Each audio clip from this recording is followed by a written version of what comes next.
Alright, what's good, everyone? I've been messing around with the settings on my laptop, but I wanted to get into a couple of videos that I have saved in my likes.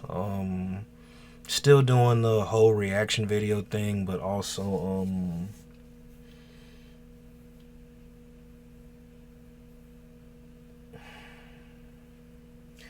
I've been struggling with deadlifts for the longest, for the longest time.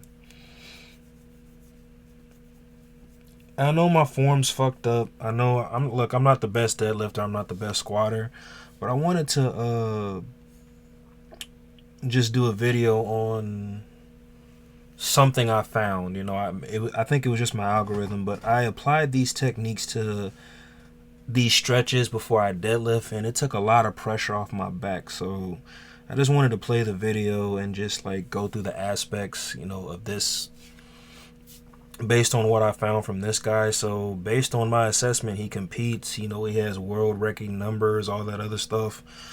But yeah, let's get into it. And it helped me as far as my back recovery. It helped me.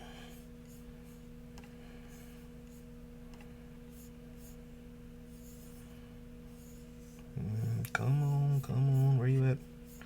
There we go.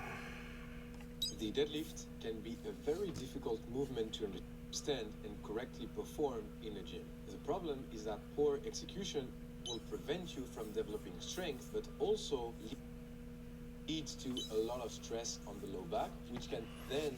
He's not lying, so obviously like the first 14 seconds when he said all that, and like seeing how people did their forms, that's what immediately caught my attention. Lead to injuries. When I started lifting weights, and especially with deadlifts, I was almost always feeling my low back, and only my low back. As you can see in this clip, my form wasn't really very good. Today, when I go to deadlift, I feel my back properly. Not gonna hold you, he don't look the same.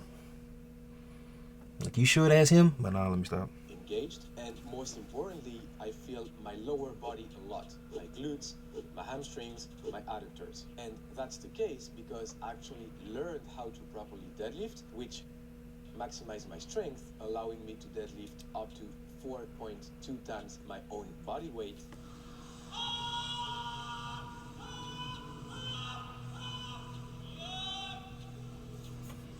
So one of the main things I struggle with when I deadlift is hip activation, if that makes sense. Like, every time I deadlift, it's all back. I'm a big body dude. I'm always using my back.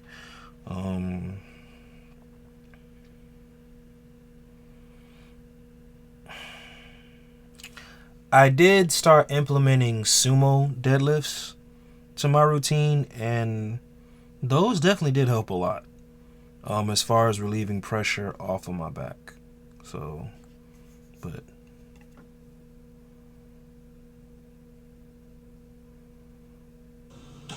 who the hell is buffering? Also improved my technique a lot, which allowed me to deadlift pain-free for almost 8 years now. So today I wanted to share with you one pro tip that completely changed the way I viewed, but most importantly, the way I execute my deadlift. So if you want to make some serious deadlift gains, but you're struggling with technique and you feel your low back completely fried after just a single set of deadlifts, this tutorial will That be a game.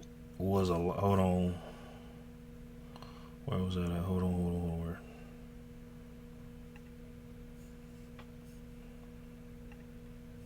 See if I can find it. After just a single... That was a lot of tape on Buddy back and arms. Jesus. If you got to do medical tape, use that much. Man, anyway. Set of deadlifts, this tutorial will be a game changer for you. So, the problem that most beginners do when they try to deadlift is they don't actually properly engage their lower body. The problem with that is, although on deadlifts you have to pull the bar, the force you produce actually comes from your hips. The deadlift is what we call a... And again, like I said at the start of the video, that is something that I just struggle with, hip activation. I know you can do hip thrusts,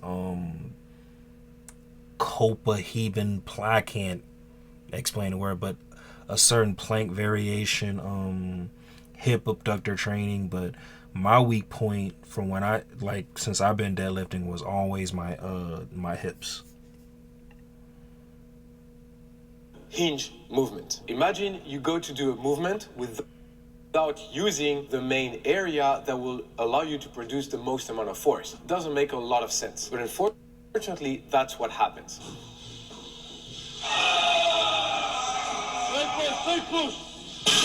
And the reason as to why beginners I can relate to that. don't properly engage their lower body when they go to deadlift is because it's actually pretty hard to do. It's hard to understand how to use your lower body in order to produce force into your deadlifts. Yeah, you really gotta Barney style that shit for me, man. So the pro tip that I want to share with you today is that before deadlifting, you actually want to load. I just realized he got on a squat, deadlift, the squat, bench, and deadlift shirt, the SBDs. How y'all feel about that new? Anyway, your hips. You want to attention span of a squirrel, y'all.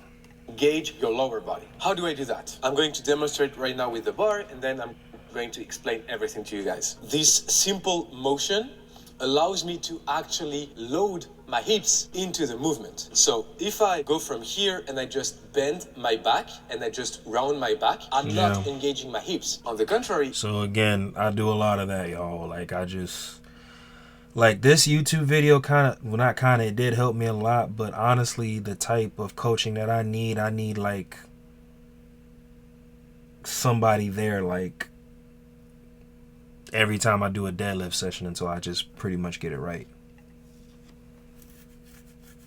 Who the hell is buffering? Here, I'm actively properly engaging my hips will allow me to have a strong deadlift. So we're going to see right now the 3 levels of hinge. Obviously, you start with level 1, and once you've cleared all 3 levels, you know how to properly hinge for a strong deadlift, and you can then do this movement correctly.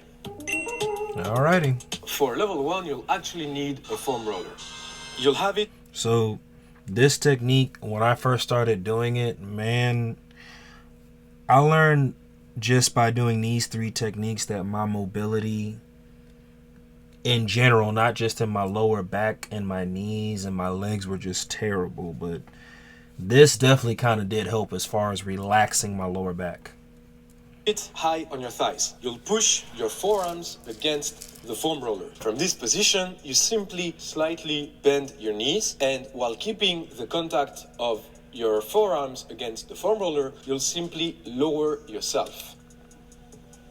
Here, when I feel I've reached the bottom, I can just come back up. Y'all, so just this movement alone made me sweat a lot.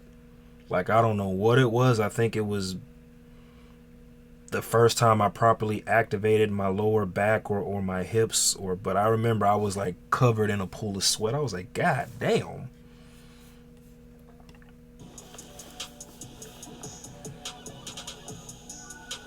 This way is the most simple and effective way to learn how to properly hinge, meaning how to properly engage your hips. As you can see, this motion that I'm doing here is a pure hip flexion, meaning hip engagement. And our goal throughout the 3 levels of learning the hinge is to be able to master this technique and then transfer that over to the deadlift, where you'll be able to produce the most amount of force.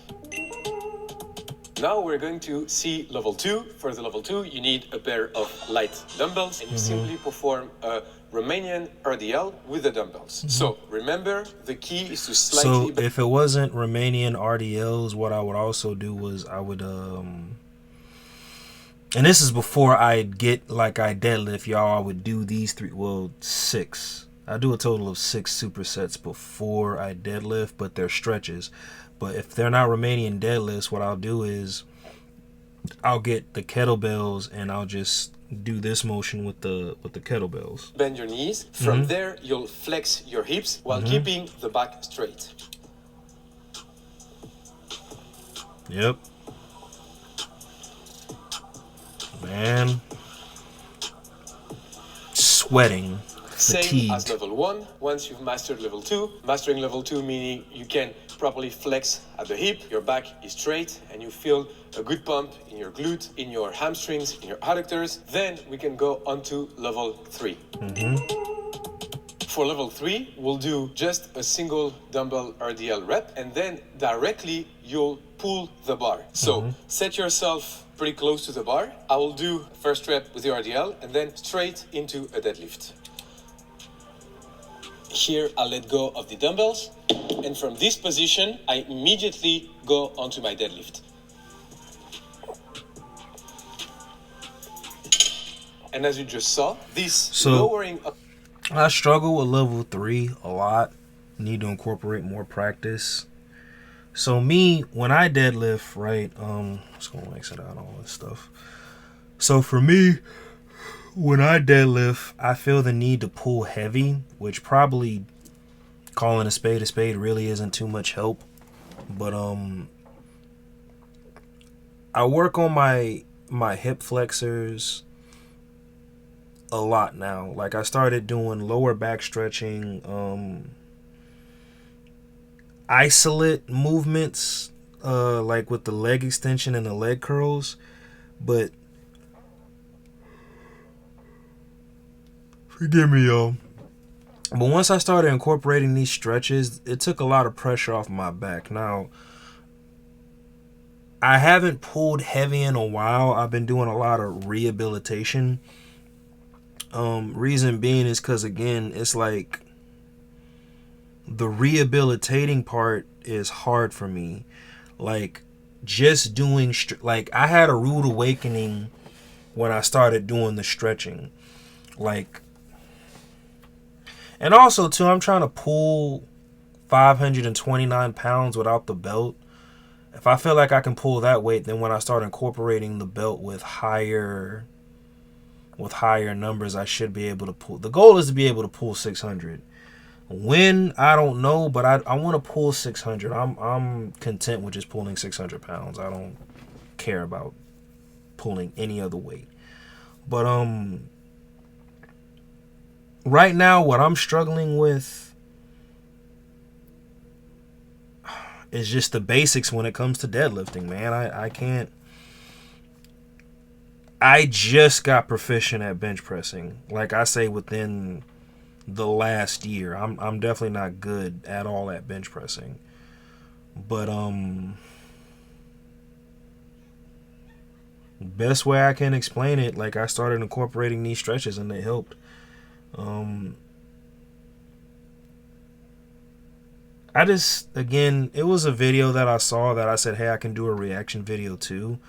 But, I know I'm not the only one that struggles with something when it comes to the compound lift. So I wanted to, like, share a technique that I learned from my audience, And, for those who, are actually proficient at deadlifting. So it's one thing to be proficient at deadlifting, but it's also, again, you really have to Barney style shit down with me, for me to get it. But